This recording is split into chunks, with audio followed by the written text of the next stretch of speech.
Las diferentes maneras de leer la Biblia. Debemos leer la Biblia en 2 ocasiones diferentes en el día, y debemos tener 2 ejemplares, una para cada ocasión. La primera lectura puede hacerse en la mañana y la otra en la tarde, o ambas pueden hacerse de madrugada. Estas 2 lecturas deben estar separadas por algún tiempo. En la mañana o en la primera sesión de la lectura en la madrugada, debemos meditar, alabar al Señor y orar mientras leemos la Biblia, combinando nuestra lectura con meditación, alabanza y oración. En este período recibimos el alimento espiritual y nuestro espíritu es fortalecido. No lea mucho durante esta sesión. 3 o 4 versículos son suficientes, pero en la tarde o la segunda sesión de la lectura matutina se debe pasar más tiempo porque leemos con el propósito de estudiar la palabra de Dios. Si es posible, debemos tener 2 Biblias, porque la que se usa en la mañana o en el primer periodo de lectura no debe tener marcas ni notas escritas, excepto tal vez fechas a las cuales aludiremos más adelante. La Biblia que usamos en el segundo periodo de lectura puede contener todo lo que nos haya llamado la atención, ya sea tomando notas, poniendo algún símbolo o subrayando los versículos. La Biblia que usa en el primer período puede contener las fechas en las cuales encontramos algún versículo en particular. Decidimos algo con el Señor o tuvimos alguna experiencia especial. Debemos anotar la fecha al lado del versículo porque ese día tuvimos un encuentro con Dios. No escriba otra cosa que no sea fechas.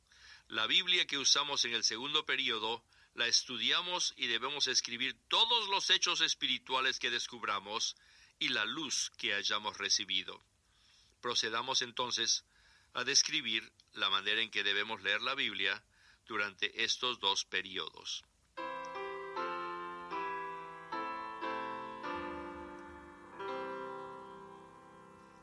En la primera parte de la sesión meditamos en la palabra de Dios. En cuanto a la meditación de la palabra, creo que la mejor manera de describirla es citar lo que George Mueller dijo. Él dijo esto: al Señor le ha placido recientemente enseñarme una verdad sin mediación del hombre, hasta donde yo sé, cuyo beneficio nunca he perdido, incluso hoy. Mientras preparo la 5ª edición de esta publicación, veo que ya han pasado más de 14 años.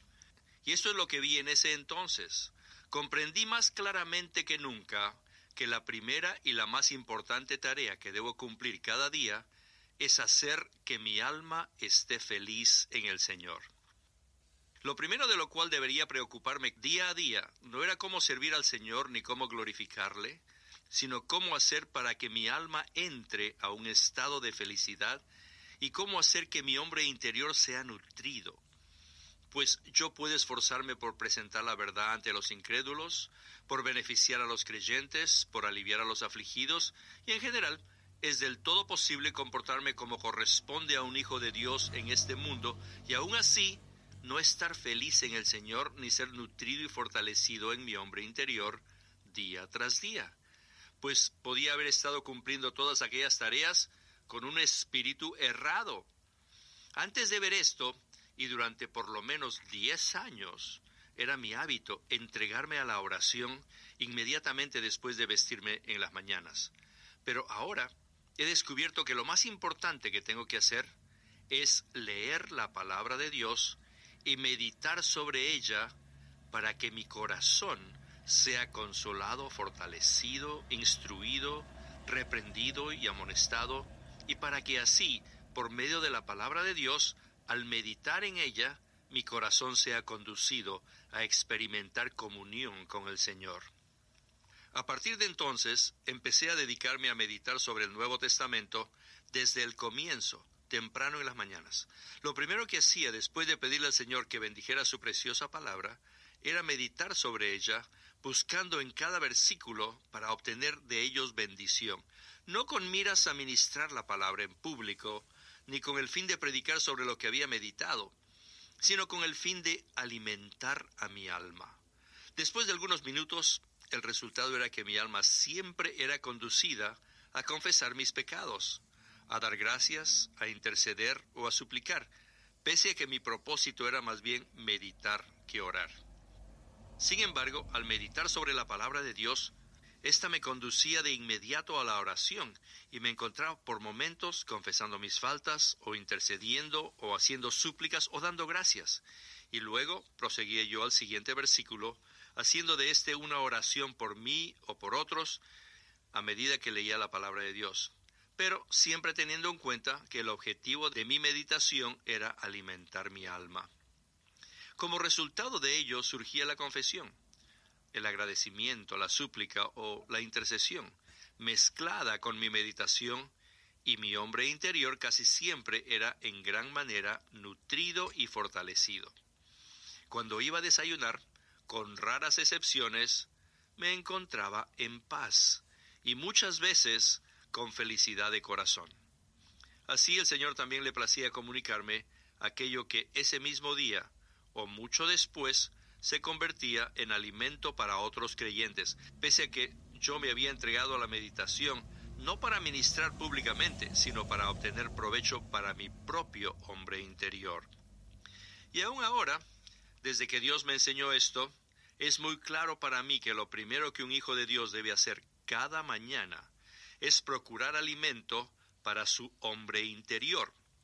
Así como el hombre exterior no puede trabajar por mucho tiempo, a menos que se alimente, siendo esto una de las primeras cosas que hacemos en la mañana, así también sucede con nuestro hombre interior.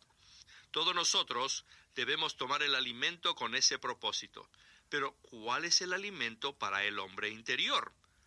No es la oración, sino la palabra de Dios.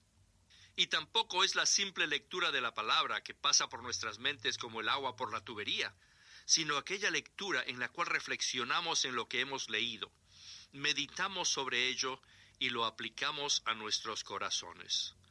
Cuando oramos, hablamos con Dios, pero si queremos que nuestras oraciones se prolonguen por un cierto periodo de tiempo, sin convertirse en una formalidad, generalmente se requiere para ello de cierta fortaleza o deseo piadoso.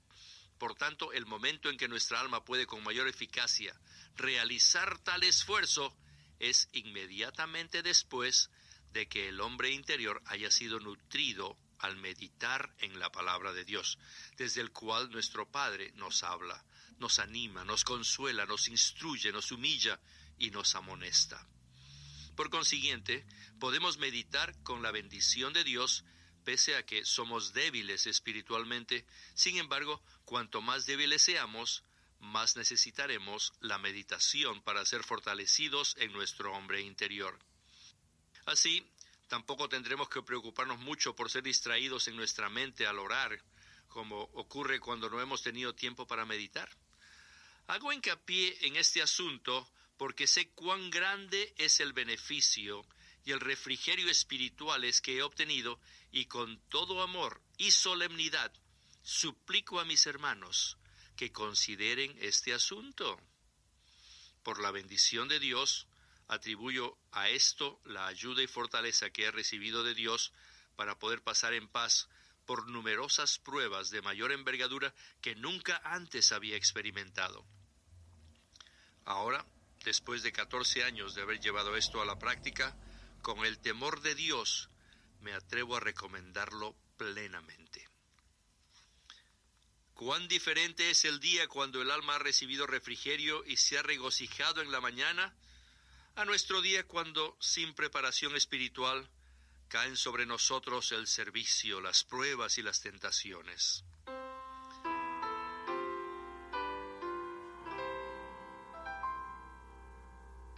Esto proviene de un libro de George Mueller, Autobiografía de George Mueller, Una vida de confianza, escrito en 1861 y reimpreso en 1981.